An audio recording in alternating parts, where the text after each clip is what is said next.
Hi everyone, Dr. Manhattan here with Rhyme Signatures, the nerdiest music review this side of enjoying a brief existence as a floating circulatory system in a government facility in the late 1950s before inheriting the literal powers of God. And today we're going to be doing a review of the new Earthside album, Let the Truth Speak.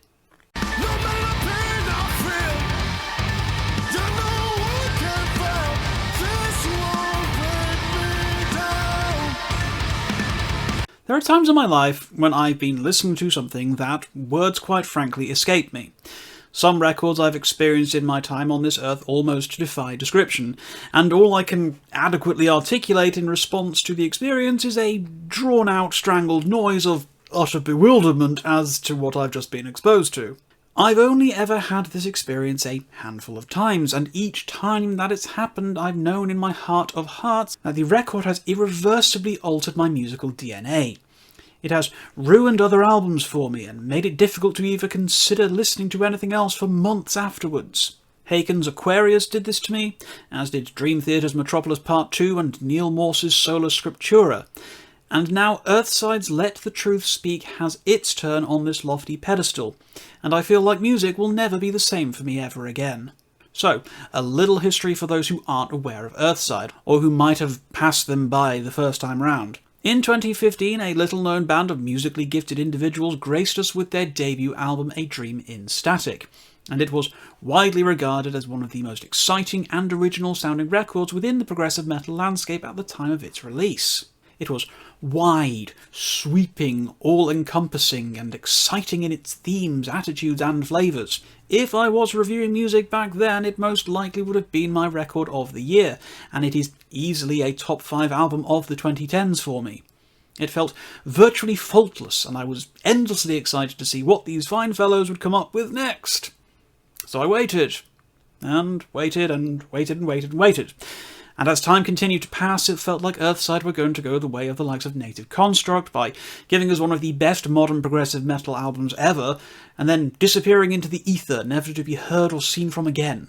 But then 2 years ago, the band resurfaced with a new single, and I resisted the temptation to listen to it, as I assumed this meant another album was coming, and I wanted to go in, raw, untainted and unspoiled, and to allow the experience of the full album to wash over me. So I went back to waiting. I mean, I'd already been waiting 6 years already, what was another few? To say that Let the Truth Speak has been worth the wait would be the grossest understatement since Lawrence Oates decided to announce that he would be popping outside for a quick walk in the snow. I am flabbergasted that there are bands out there that can take an 8-year break between albums and not only do better than their already phenomenal debut, but they can also make me question what it is that I love most about modern music. Clearly the guys at Earthside have not been sitting idle these past 8 years, as they have been definitely diligently learning from everything that A Dream in Static taught them, and how they could possibly follow up to what was already a masterstroke of a record. So who are these guys, these champions of musical form? On guitars, backing vocals, programming and additional keyboards, we have Jamie Van Dyke. On drums and backing vocals, Ben Shanbrom. On keyboards, synth, programming, percussion and additional guitars is Frank Sacramone. And on bass and backing vocals is Ryan Griffin.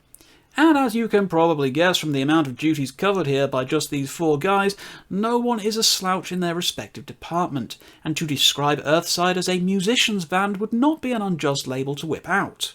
Make no mistake, for as spectacular as this album is, this is not easily accessible music. There's very little on here that follows any kind of rigid or enforceable structuring.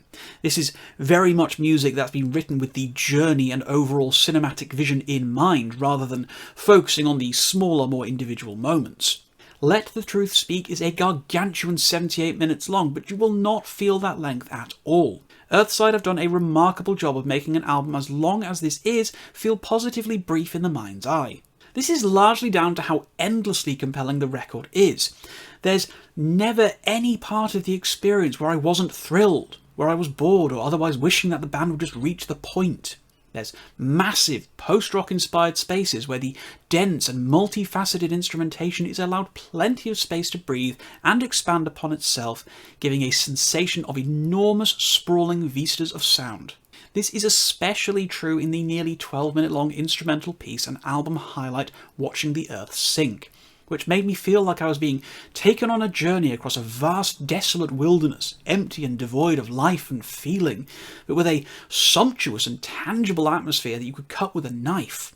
It's a perfect demonstration of just how talented Earthside are, that they can craft these massive, sweeping instrumental pieces, and I don't once feel the need for vocals to be brought in. But on the subject of vocals, Earthside have never had their own lead vocalist, both albums now having brought in a small army of external voices to bring their stories and personality to the musical tapestry laid out before them. Returning contributor Dan Tompkins of Tesseract is absolutely spellbinding on the title track here, delivering a performance that makes his delivery on his own band's album from this year, War of Being, almost feel like he was holding himself back there. Now, Dan has always been a phenomenal vocalist, and having now featured on both Earthside albums on the respective title tracks, it's breathtaking to hear how much he's grown as a vocalist, and humbling to hear how much of himself he delivers on Let the Truth Speak. It's the lesser known, more hidden vocalists that really steal the show here though, and none more so than the haunting Keturah from the Heavy Medicine Band, who delivers an incredible performance on We Who Lament and Denial's aria, both of which left me forgetting to breathe at times with how stunningly powerful her vocals are. Now, I can imagine that they can be perceived as a bit of an acquired taste though for some, but for me, I can't imagine anyone's voice fitting the music any better. It's got kind of a similar feeling and vibe to Björk in places, but with a strong vibrato at times, hitting notes and flavours that remind me of bands like Leprous and Native Construct. Considering that Keturah does not come from a progressive metal background, it's fascinating to hear how her external style and prose weighs in on the cinematic vision and stylings of Earthside's music. And the same can very much be said for Larry Braggs, formerly of soul band Tower of Power, who provides an unforgettable experience for the listener on the song The Lesser Evil, which is another strong favourite on the album. We spent the first half of the record building up these more traditional, modern progressive metal stylings, flipping into territory not unfamiliar to fans of bands like Tesseract, Haken or Pliny, into a more funk-fueled extravaganza, powered in part by guest musician Sam Gendel, who showcases some infectious grooves on the saxophone. Now, between Braggs' soulful crooning, Gendel's high-octane sax work, and the band's own unique, wide-reaching and infectious instrumentation, it's hard to think of a more attention-grabbing song than The Lesser Evil. While listening to anything out of sequence on this album almost feels tantamount to treason, I can't help but revisit this one over and over. It's such a wild, creative and interesting moment for the band, and it comes at precisely the right time in the running order of the album, that for me it's one of the most dazzlingly original things I've heard in modern progressive metal. There's some shades of Frost's Million Town going on in the early half of The Lesser Evil, before the break explodes and we're treated to a blistering display of funk jazz, djenty guitars and soaring, impeccably powerful vocals, and frankly it is jaw-dropping. The final third of the album is where things really transcend for me though. Up until this point I was enjoying just a spectacular progressive metal album, but as we segue into the latter parts of the album with Denial's aria, Vespers, Let the Truth Speak and closing track All We Knew and Ever Loved, we start to see the band's flair for the cinematic and dramatic come pouring out in droves.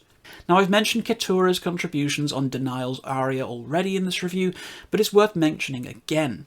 It is a beautiful, almost spiritual ballad, the likes of which reduces me to a blubbering mess of tears if I let my guard down for even but a second.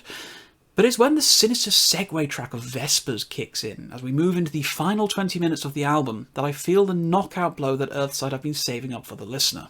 The title track is about as complex and meaty a progressive metal track as anyone could ask for, layering and layering upon itself, firing off crescendo after crescendo, as Dan Tompkins makes you see God himself with how divine his vocals are on this piece. It's hard to put into words just how complete and satisfying a track this is, feeling part film soundtrack, part progressive metal anthem, and part mosh pit filling frenzied energy. It's a complete trip in and of itself, let alone as the penultimate part of a record that excels at taking the listener on an unforgettable journey through every emotion the human brain is capable of. But then there's All We Knew and Ever Loved, The final song, and the single that launched the hopes of so many of us back in 2021.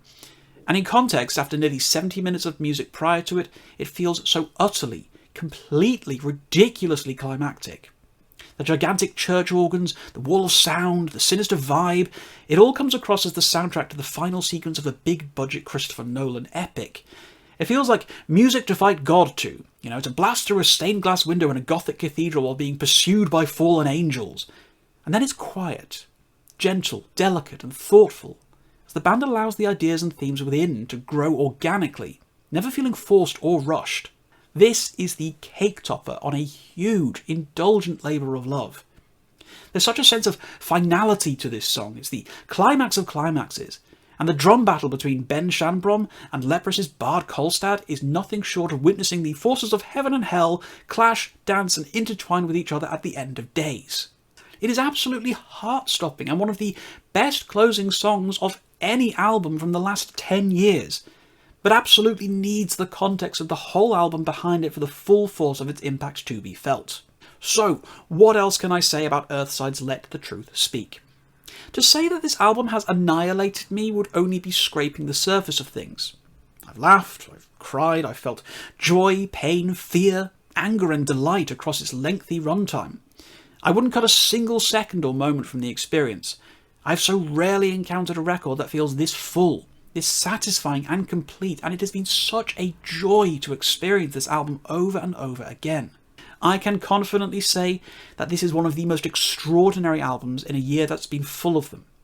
There's nothing else quite like Let the Truth Speak, and it's an experience that demands to be listened to at the loudest volume you dare on the best sound system available to you. Earthside have made the long, painful 8-year wait for a follow-up to A Dream in Static more than worth it, by delivering a record for the ages, and is certain to be instrumental in cementing 2023 as one of the best years for progressive metal yet.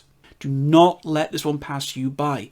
Grab a physical copy, drop the needle, sit back, transcend your mortal form and experience one of the most unmissable albums of the decade. This is all, of course, my opinion, guys, as you know, so if you have listened to Let the Truth Speak, please tell me what you thought about this record in the comments down below. If you did like this video, please do share it around with anyone else who you think would possibly enjoy it, and please do consider subscribing to the channel for more content. I'm going to leave my link tree down below, where you'll find all the places to find me on social media, as well as a link to my Ko-fi page if you're feeling particularly generous and want to help support the growth of the channel. But until next time, guys, as always, keep your rhyme signatures extremely odd.